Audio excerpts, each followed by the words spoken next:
Hello everybody, welcome back to the Cosmic Crusade podcast. I am your host and favorite Aquarius, Jay. I hope you are all having a wonderful day. I am excited to sit down and dive into this 5th episode with you all. It has been an amazing experience co-creating this little podcast situation with you all, and I am excited to dive into today's topics.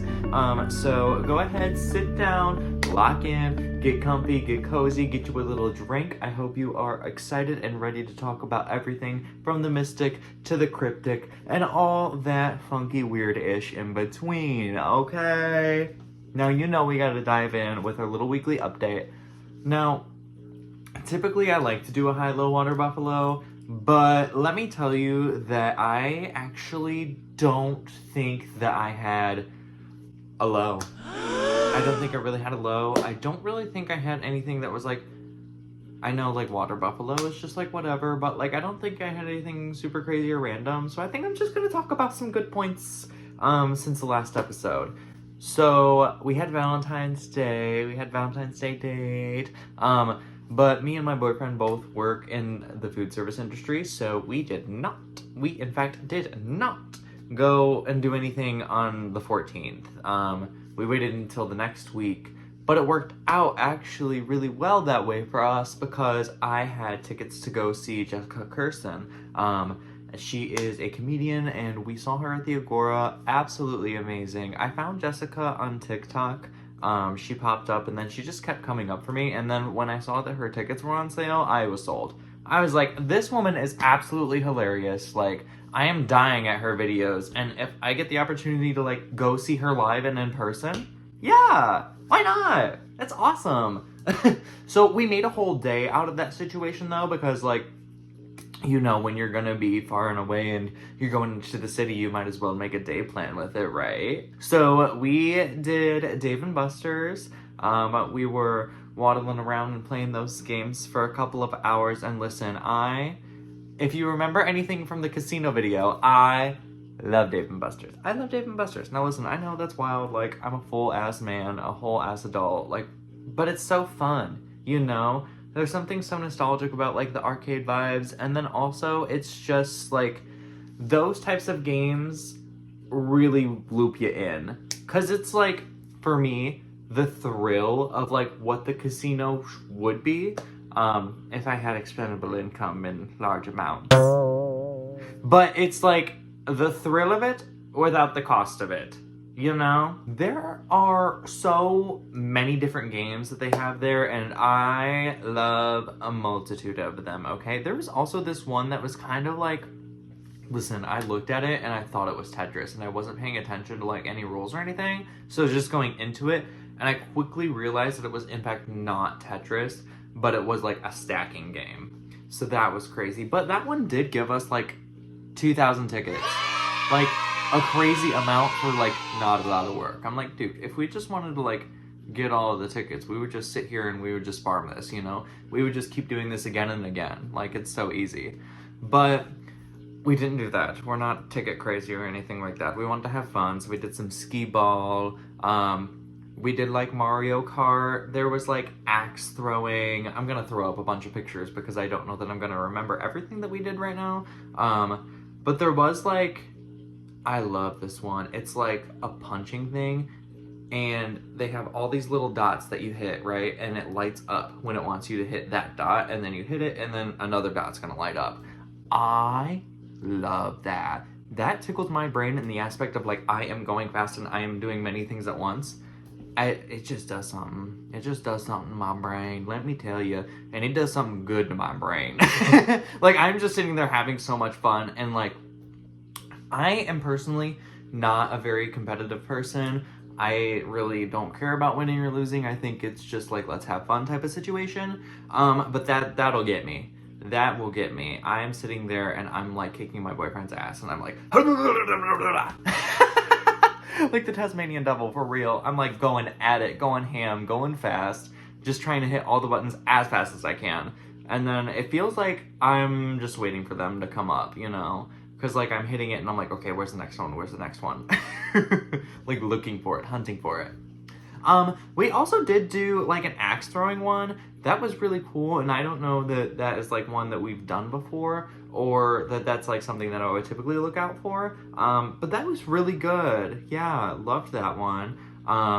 Skee ball, classic. I love a skee ball. I'm not the greatest at it, but like I really enjoy that. There's something very classic and nostalgic. We did Deal or No Deal. I'm not good at that, is what I learned, because I think I had all the money and I did not have all the money.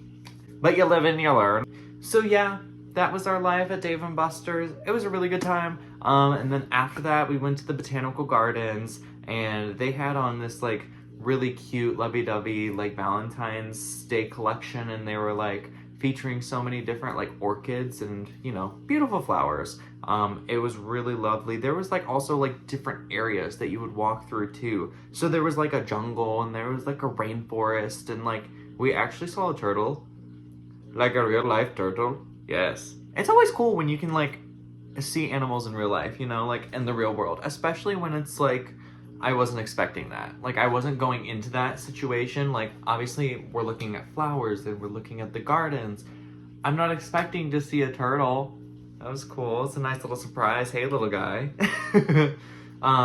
But then after we went to the gardens, we went ahead and we went to the Lakeside restaurant. I can't remember the name of it right now. I'll pop her up.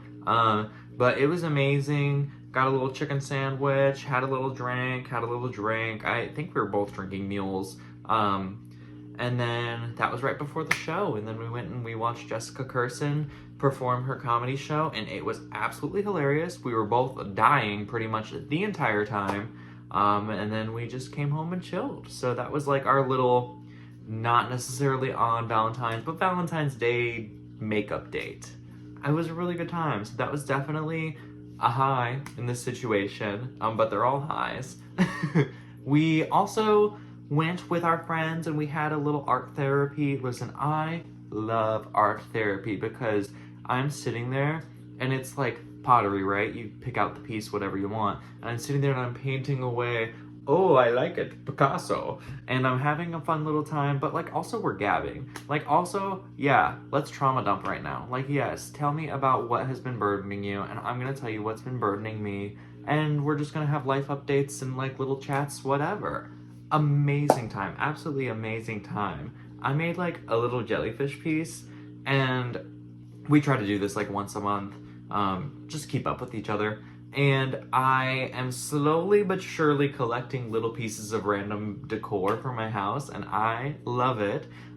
This time I decided to do a jellyfish, and I was going into it very fingers crossed because like I'm layering different colors of paint, and I'm trying to get like a very specific, you know, like turquoise kind of sea green, blue type of colors to come through. And it came out pretty good. It came out really cute. I'll have to pop up a little picture, of course. But that was a really lovely time. Any time that you get with your friends that you can just like decompress and you just like, I think it's also the distraction aspect, right? Of like, I'm doing something with my hands, but then like we're having this conversation. It's very calming and like really good for my brain. It was kind of like similar to a meditative experience, I dare say. Which is funny because like that's also something that I have been yearning for. If we'll recall the 2025 New Year's resolutions, that was something that I was trying to do, was meditate more. Let's reflect on that. Has that happened? Unfortunately, it has not.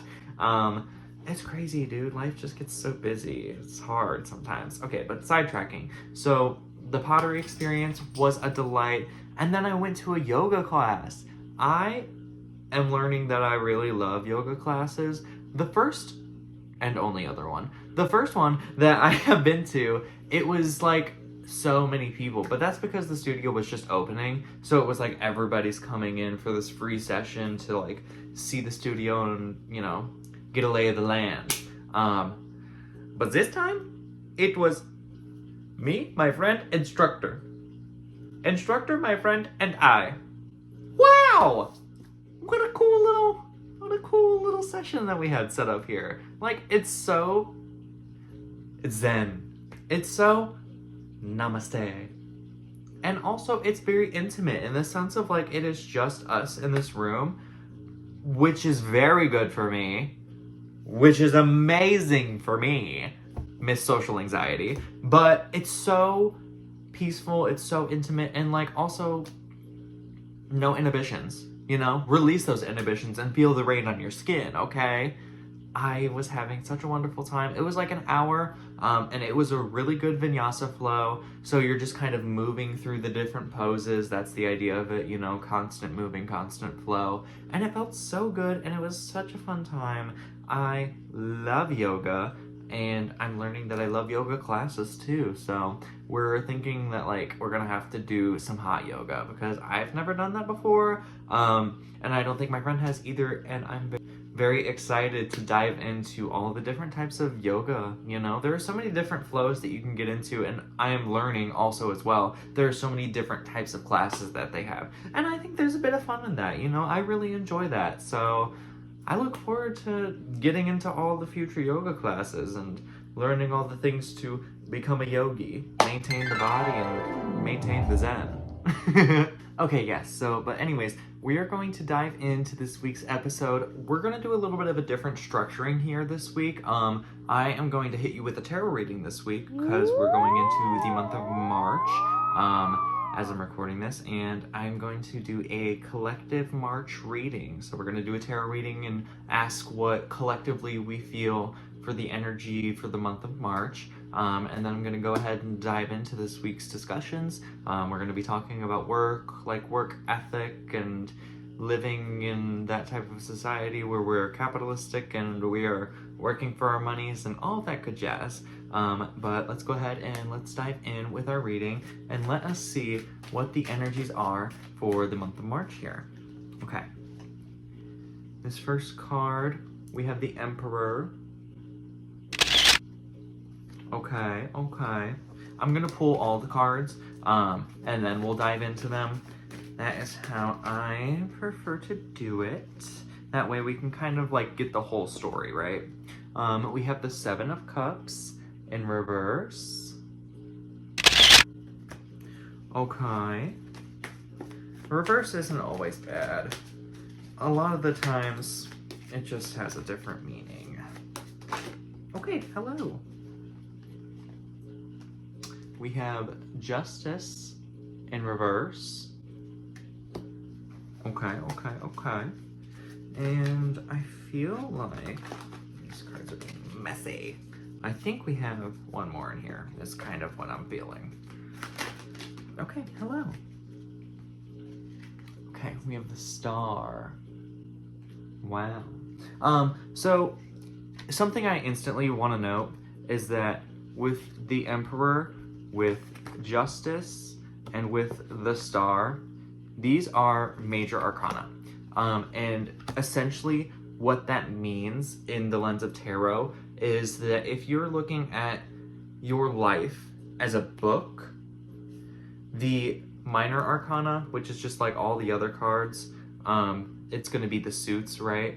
Are like the finite details, and the major arcana are like overarching themes of the story, right? You could look at it as like the minor arcana being like the chapter and the major being the story of the book. So with the major arcana, we are looking at a larger scope or potentially like major themes that are consistent and will prevail and continue to exist within your life. And the minor arcana are just kind of like we're looking at this scope right now with this specific scenario, right? And so with that, a lot of these things and themes might be carrying on for more than just this month of March, but let's go ahead and dive into what we're seeing here. So, you know, we have the Seven of Cups in reverse. There are a lot of opportunities, but it's not feeling like you're grabbing them. I think there's a bit of stuck. You know, we're a little stuck, we're a little indecisive, we're a little uncertain where to go, but we're not discounting the fact that there are so many opportunities, right? I mean, if we're looking at this card, each cup is a different scenario, a different path, a different opportunity, there are so many opportunities that are coming and that do exist. We're just a little stuck, and I think that is influenced by the Emperor card, right? The Emperor is the ruler. He's that male influence, that strong leader, having that masculine energy. And with the Justice being reversed, I think there might be a sensation of injustice in this scenario. Maybe you're feeling that there is this Emperor figure that is blocking you from being able to make a decision, pick a path, or even achieve success, right? But when we're looking at this, we have the Star, which is wildly validating, okay? And I mean that in the sense of you have the capacity to choose your path, you know, the power of free will, in the sense of like, you get the ultimate say in what you're going to be doing and what you will allow into your life energetically, and what you're going to be choosing that is not welcome into your life. It's very much a dream card, right? Like, this is making your dreams come true, wish upon a star, very much that energy. I think too, like with the Justice being reversed, this is really radiating unfairness to me. A situation that is not turning out in your favor, dishonesty, not having the loyal energy, you know, things of that nature. And I think the loyalty piece of it could be very prevalent for some people as well with the Emperor. The Emperor is all about like having a structure, having a system, right? So maybe for some, the experience for the month of March will be that we are unhappy with the system that we find ourselves in. We are feeling that it is an unfair environment that you find yourself in, and that you decide that you have so many options that are not that environment that you're in. And I think it's validated through that lens of like, okay, you dream it, you can make it possible, right? So, seems like through the month of March, it's gonna be a little crazy. I'm not gonna lie. It seems like it's gonna be like a little bit of a power struggle type of situation. So I think the advice here is stay in your lane, take deep breaths. Remember the blue lace agate from the previous video? Yeah, stay true within that energy as well, because speaking your truth and being authentic within your real self is the only way that you can get your say in 100%, you know? Like, speak your mind, but watch who you're speaking your mind to type of thing. You know, if you can dream it, you can have it. I think ultimately it will be better towards the end of the month, like getting out of March, and that transition will be a really good time. But yeah, that's just a little glimpse into the energy that we are going to be having in this month of March. A little chaos, a little drama, a little power struggle moment, but we're dreamers. That's what we do. Let's live our best life, and, you know, at the end of the day, there are 24 hours. You can do what you can do with those 24 hours, and anything else is tomorrow's problem. Alright, so moving on. Today we are going to be talking about work, existing in the workforce, living life as a worker, and all of that fun jazz. So, you know, you have heard it before. Well, ain't nobody want to work these days. These damn kids, they're just fucking lazy. Ain't nobody want to do anything. Ain't nobody out here want to work. They just don't make them like they used to. They don't want to work anymore. And you know, the funny thing about that argument and that ideology is that it has been traced back to 1894. 1894. People have been complaining about the workforce.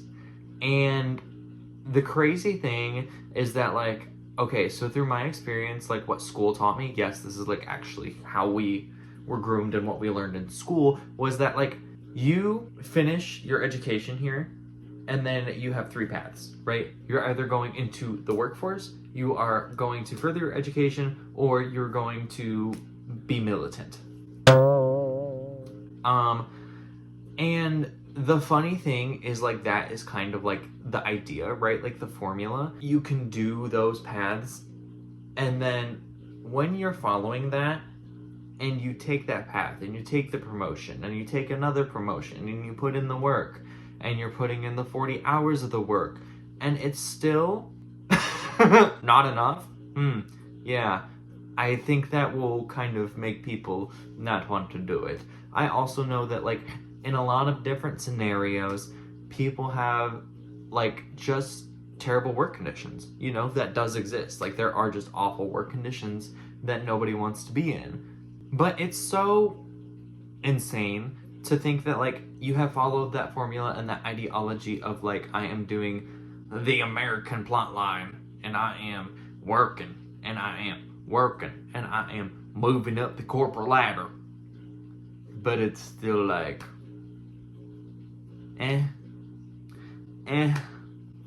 it's not really, like, giving comfortable living, you know?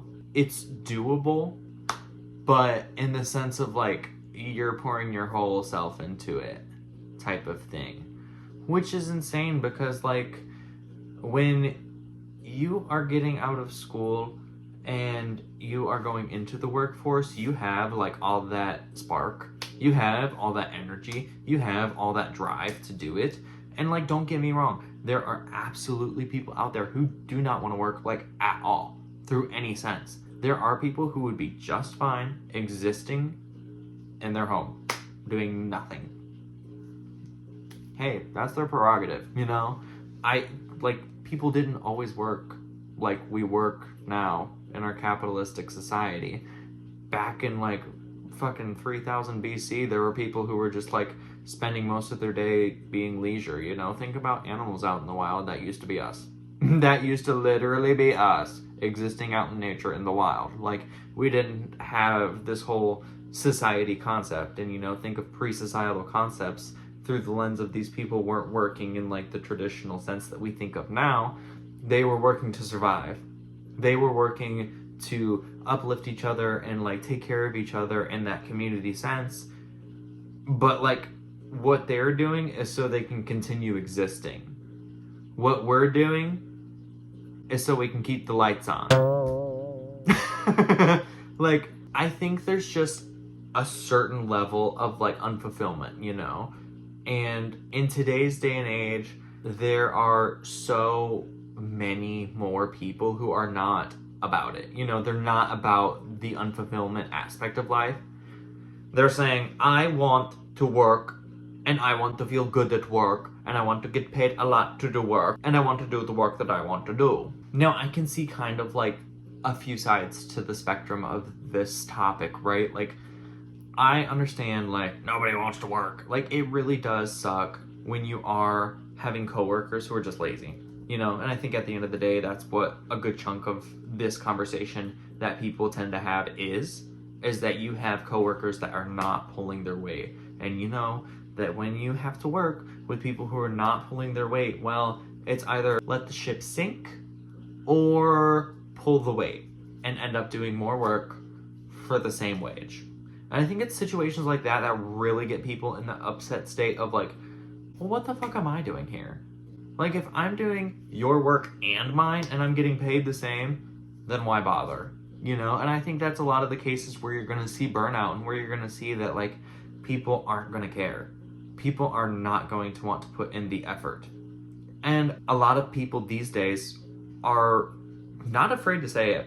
They're not afraid to speak their mind. Whereas, like, before, I think there was, like, a little bit more of, like, I don't know, like, professionalism through the lens of, like, respectful conversation to a leader, and I don't say anything that's like, ooh. But, like, now we're in, like, the more modern times where you just speak your mind, like, you know. But I think a lot of employers are actually, like, looking for feedback in that sense. But, like, also, just how did we get here, you know? And when we're having this conversation, the little food for thought that I love to throw out is, like, if you could be doing anything at any place in the world, you're not worried about finances, like, money is good, what are you doing? And I think that where we should be, like, putting our focus and putting our thought and putting like our time and energy, you know, like what are your passions and what do you want to be doing? I don't want to work. I'll say I don't want to work in this sense, in this society, because it is my dream to be existing in a coffee house. I want to serve coffee. Like, that's fun for me. That's good for me. But it's the very specific way that our society and the workforce today is that makes it unenjoyable, right? Because if we're looking at the social economic climate of today, there is so much stress put on everybody, just everybody. And it's not just one area of life, right? But work is a big stress for that. You know, it's a big stressor for so many people because you have to commit so many hours of your life just to like get by, just to have the bills paid. And then once you have the bills paid, you have to worry about, okay, well now do I have enough money to go out and to get the groceries so I can have food, so I can have dinner for these next 2 weeks until I get my next paycheck. And then you find yourself existing within a cycle of like, okay, well, I'm kind of living paycheck to paycheck to paycheck to paycheck. And then if you want to exist outside of that, that's a cost, right? The cost is your time. The cost is, give me your hours, come work for me, come hang out and do more things. But the issue with that is like, you don't want to do more things. The issue with that is you're having a bad day and you're not feeling like doing it. You're not feeling like getting out of bed. The issue with that is you're in a tough spot. You're between a rock and a hard place and you have things going on at home and you don't have the energy, but you force yourself to do it anyway so you can keep on surviving. And that is exactly where you get like good people burnt out, you know, or like that's where you're gonna find people being disinterested in the idea of working when they're having that experience. When they're having the experience of, I am giving it my all, I am doing my best, I am working my hardest, but it still isn't enough. That is when you will be in those types of scenarios where those people will be feeling that type of way. And it can very much so feel like a vicious cycle as well, in the sense of you work 8 hours so you can eat in 30, so you can sleep for 5. You know, you work all year so you can have a week, maybe 2 off. You work all your life just to retire and enjoy it only at the end stages of your life. You know, it's that whole spiral of what are we really committing ourselves to? And I think that is like where you're gonna find that root of, well, people don't want to work anymore. Well, nobody ever really wanted to do work, you know? Who in their right mind woke up one day and said, you know, I would really, really love it if I could go work in the fast food industry and get berated by entitled customers for 8 hours, for 40 hours a week, until I'm like 80 at this point. Like, I don't think anyone really has that in their mind. Of course, there are people who like genuinely enjoy working in the fast food industry and that sparks a lot of joy for them and that is their career, you know, that's what they want to do. And all the power to them, right? All the power to you. But, I really have learned that I don't customer. I'm not interested in it. I'm not here for it. I'll be the first to say it. I don't want to do it. No. The idea of that fantastical fantasy world that I was speaking of, where we're all living our passions and existing in our dream jobs, right? Is that like the work of the coffee house is not the burden. It's the types of people, it's the anger that some of them will be feeling. And like a lot of the times, there are people who are having outside scenarios, outside situations that are upsetting them, that are triggering them to have these negative emotions, and we're just simply that outlet. You know, the drink got mixed up, they got the wrong drink, and it's our fault, and we're gonna be hearing about it. You know, I don't think it's like anything that's to do with us. I don't think it's anything to do with that drink. It's never like that deep, you know. Coffee's coffee. We're serving it, and we're good at it. and mistakes do happen, but at the end of the day, that's just like more of a them thing. Like, that's like a reflective internal, something is going wrong, something is like off, they're having a bad day, they're having like some situation that they're handling, whatever. But like, that type of situation is brought about through the society that we live in. You know, it's through the external outside influence. The world is crazy. The world is absolutely crazy that we live in right now. Everything seems like it's just going downhill, and it's going to hell in a handbasket.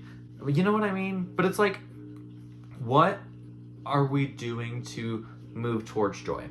I think that is where the focus ought to be, because if we're releasing ourselves of the outside influences and releasing ourselves from the outside negativity and the outside pressures, and we're focusing our lens in on that passion, on that joy, on what we want to be doing with our lives, everything would be so much easier. You know why? Because everybody would be in a more positive state. Everybody would be kind of like leveled up. You know, we would be more happy. And of course, with that, we would like to see like the cost of living come down, and that's another aspect to this argument as well, is the cost of living. You know, everybody knows right now that eggs are like absolutely insane. Like, why is it $7 for 12 eggs? Why is it $7 for 12 eggs? Cool it. But that's another piece to the puzzle of like where people are going to be finding themselves in those very stressful situations, and where they're going to be finding themselves experiencing burnout at work, and where they're going to be finding themselves struggling to have that motivation or even the will to want to do work, is when the minimum wage, which I believe, could be wrong, Editor Jay will be doing fact checking things, that it's $7.25. The federal minimum wage, I think we're still at $7.25. Last I knew, that's what it was. If anybody was getting $7.25 right now,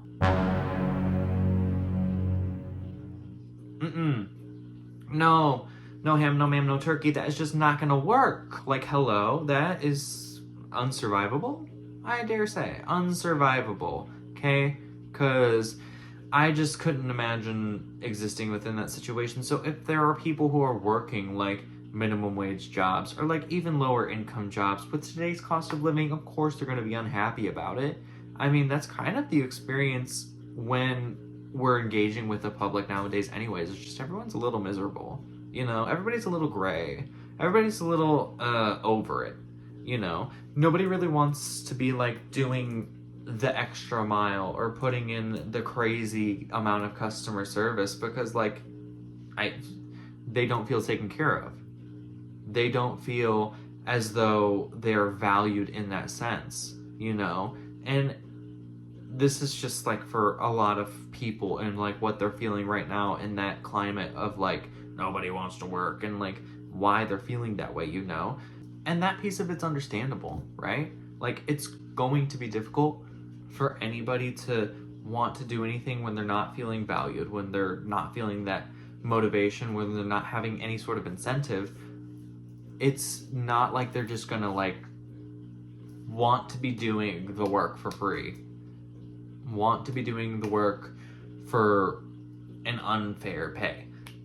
Of course you have people who will exist in a realm of la la la, and they think they should be making $1 trillion for doing nothing, and that's just insane. Through the lens of our society in today's world, it's just insane. We all wish that we could just get paid endless amounts of money to sit here and be pretty, you know? But I mean, it's tough. I think we live in a hard world. I think that doesn't get said enough. I think that we live in a challenging world. I think we live in a difficult world, but I think we live in a changing world, because like I said in the other video, we're in the age of Aquarius. We are shifting and we are catapulting towards that change. And even with Gen Z being loudmouthed and like telling it how it is and just saying the truth, saying their opinions, giving that feedback, that is like a newer thing. Like, that is where like they're dropping jobs, you know, they're quiet quitting and all of those sorts of things. It's I'm not going to tolerate anything less than what I'll tolerate, you know? And they have those like boundaries that are set. It's really working towards changing the workforce. And I think that within the age of Aquarius especially, we're going to be seeing a lot of change in the workforce as we know it right now. And I don't think that it's going to be any negative change, but, you know, it's time for some change, honestly. Let's have it. Why not? Why not? Because what we got now, it's not enjoyable. I mean, look around. I don't think many people are existing in a comfortable, happy, pleasant, peaceful state. I think everybody in the world has some stressors, one way or another. It's rough. And then that's through the lens of you have a job, you're secured. That is not even bringing into the conversation the endless amounts of people that are endlessly applying to hundreds and hundreds and hundreds and hundreds of places and not being able to snag a job, not being able to get that Taco Bell. That's crazy too. That's some like lore. I got denied from Taco Bell. I had literally, I think that was like me just trying to get my first job. I hadn't had a job yet, but I couldn't get a job at Taco Bell. Crazy, because that feels very entry level for like a 16-year-old, you know? But there are people who continue to struggle with that throughout their entire like adult lives, you know, and be that based on like discrimination or just not having enough like work references or work history or things of that nature. It's a challenge. You know, some people really will have that struggle with finding and securing a job. And even at that, job security is a whole other thing. That's a whole other aspect to the conversation as well, is that sometimes you don't know that your job is still going to be here, especially when we're talking about the modern age and the advancements of technology and AI. A robot can literally probably do anything at this point. Like, we're very much so nearing like humans are obsolete, dude. We can build and engineer a robot to be able to do just about anything at this point. I mean, think about it. It was a miracle not so long ago that we had a piece of technology that you could walk around and take with you to connect and contact other people, i.e. the flip phone, right? Like, that was a marvel when that was a thing. But now, AI. Artificial intelligence. Crazy. Like, it's wild. So, like, the job security aspect of that as well, like, very much so in the near future, we could see that, like, robots are taking over the jobs and taking over the workforce. Now, that might be to our benefit. That might be what leads us down that path of humans are just doing more of what we're passionate about, and we are having more of our time back and the free time to be able to creatively express ourselves and do as we please with our free time and have more of that free time. It's crazy to think that, like, you know, we have AI even in like the drive-thru experience nowadays. It's you're pulling up and it's like an automated voice that's talking to you, and some places have full automated robots that are taking the order, you know? So even that very idealistically entry-level job for like teens, whatever, some of those jobs aren't gonna be as present as they once were due to the fact that we have cultivated ourselves to be a society that is more so reliant on technology to the point of where we're having technology be automated to do the work for us. You know, there are so many different factors into this conversation, and there's so many pieces to the puzzle of it all. I just don't think that many people are happy with the workers' environment right now, like the workforce right now. And, you know, I think a lot of people are upset with the way that the economy is going and with, like, the way that society is going. And, you know, I agree. But I don't think it's because people don't want to work anymore. I don't think people ever wanted to work. I don't think that was a thing. I think we just kind of built that up, and I think somebody said, this piece of paper has value, it's called $1. And we said, okay. At some point, somebody thought that was an idea that was awesome, and we agreed to it. Because listen, if we could, like, barter and trade, let's get back to that. Let's get back to that, huh? Let's get back to some bartering and trading. Obviously, in our scope and perception of today's modern society that just feels so wrong and feels like, how would that even work? But like, had we kept that, could be pretty cool. I dare say it could be pretty cool, because think about it, you're cultivating your talents and what you excel at specifically, and you're trading that with other people for what they excel at specifically. And then you have people who are doing what they enjoy to do, and not only that, but what they are good at doing, because they have that passion and that drive behind it.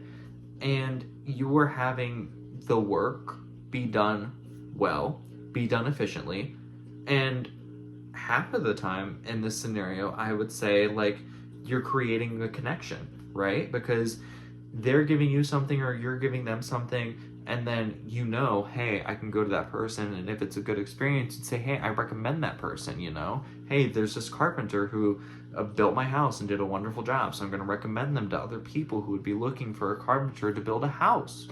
That was kind of a tangent of the imaginary world, but, you know, I enjoy thinking about things of that nature because, like, it's just so different, and I think we've kind of got to keep our eyes open to that, you know, existing and thinking outside of the box and outside of the scope of where we live and what we're used to and what we're conditioned to now. And I think that's a lot of what it is just like societal conditioning and what we've grown up with and what we've seen our parents do, our grandparents do, our great-grandparents do.